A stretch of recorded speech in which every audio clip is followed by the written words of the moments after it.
Today I'm gonna do a quick video on my do-it-yourself rollover tarp, trash tarp, whatever you want to call it. I'm gonna let you look at it, see if you can tell. Most people, when they look at it, they think it's actually like meant to be like that. They have no idea that I made it myself. But so long story short, I ran this for about a year without a tarp, mainly because I was too cheap to spend $350–400 to get a tarp offline or have somebody weld it on and do all that stuff. And really and truly, I didn't have the time to mess with it, so I waited till the off season. And I really wasn't gonna get a tarp, but the only reason why I did is the rock company, or the rock pit, won't let you leave without a tarp. So, and it's a super busy place, so there's really nowhere for me to stop on the side of the road and pull out a blue tarp and try and strap it down, and then you get halfway down the road and it's blown off or tattered and torn, and it's just a dang mess. I dealt with it and finally got to the point I said, to hell with it, I'm just gonna build me one. Get these bungee cords off of here. You don't need the bungee cords on it. I just put it on there so it doesn't swing. And but on a day that I got a job or something, I try and get them off. Golly, I can't get that one off ahead of time though. Hold on just a second. Let me try and do this one-handed. So basically, see, it stays up on its own. You don't actually need the bungee cords. But really all I did, I had a bunch of chain link fence pipe that I tore out a chain link fence for a customer, and I had a ton of pipe, a ton of these fittings like this, and this is something that goes over the top, like to join two pipes together. I took the grinder and cut them in half. I cut my pipes to size. I went to Harbor Freight. I bought a $30 16-foot tarp. The bed's only 10 foot, but I figured 16 would give me plenty of extra if I wanted to hang it over the side or whatever. Or plus, it's nice to be able to, once I get it pulled out, I can just put a bungee cord around the end and keep it from rolling out. It keeps it nice and tight. But show you how it works.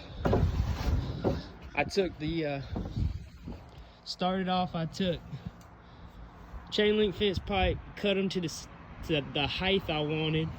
I stuck them down in the stake pocket on the trailer and bent it to the right angle, because this tarp is 8 foot wide, so I had to go a little wider than normal.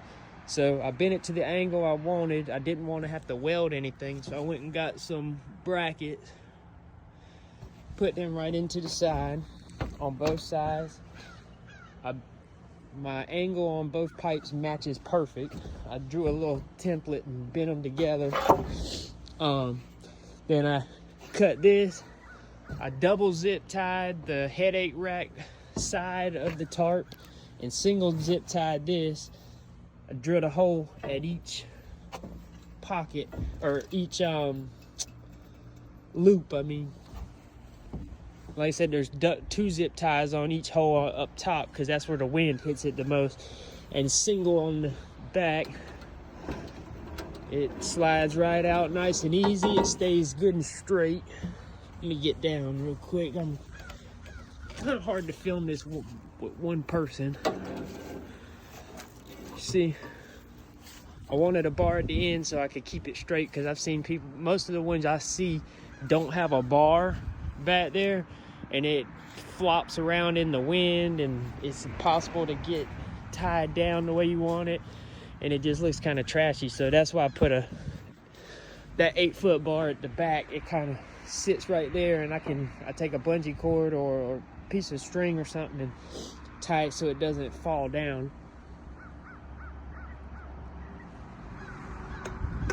And then I'll take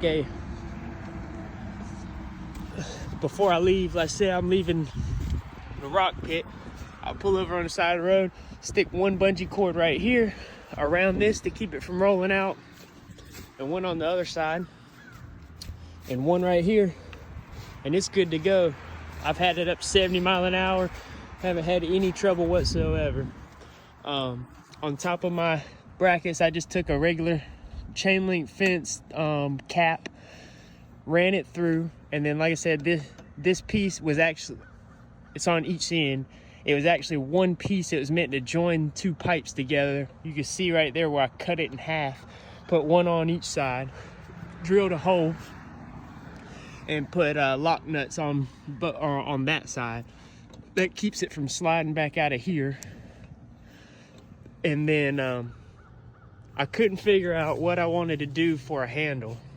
That was the biggest hurdle out of this whole thing, was trying to figure out how to wind it back up and not look redneck as hell. So I went to Western Auto, bought me a 6-inch carriage bolt, which I probably could have bought a shorter one, honestly, looking back on it. And I took an old screwdriver that was messed up and bent, pulled the screwdriver out of it, drilled out the handle just a little bit, and put the carriage bolt in it.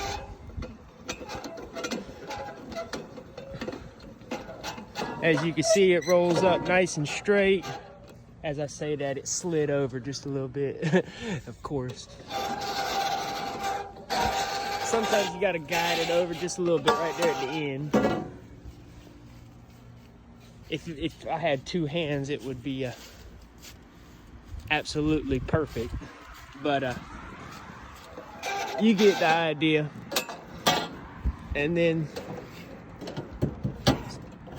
this is the other perk of having the bar on the back. I don't have to get out the truck to or climb up in the bed of the truck to pull the tarp down. Really simple, like extremely simple. It took me maybe a couple hours of messing around with it to get it how I wanted it. It took a couple days of me sitting in the rocking chair staring at the truck trying to figure out how I wanted to do it, because I was going to attach it to the headache rack. I was going to do this, I was going to do that. None of those, as I would think about it, none of those would actually have worked. So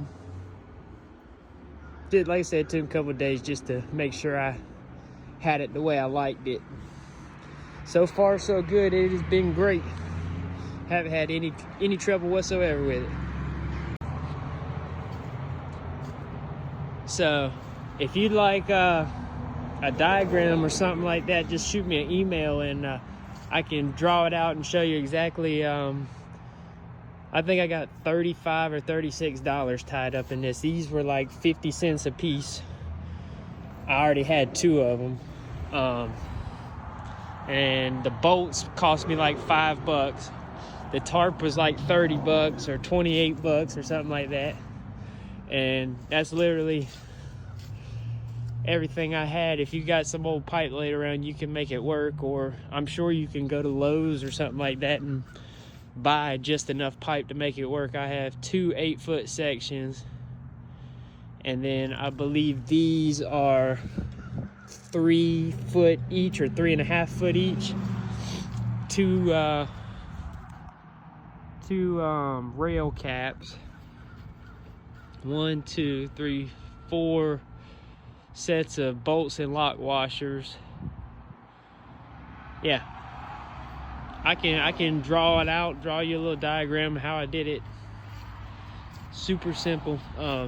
Thanks for watching, and if you like this video, please like it and share it or whatever you gotta do. I'm just trying to make this little do-it-yourself thing. Y'all have a good one.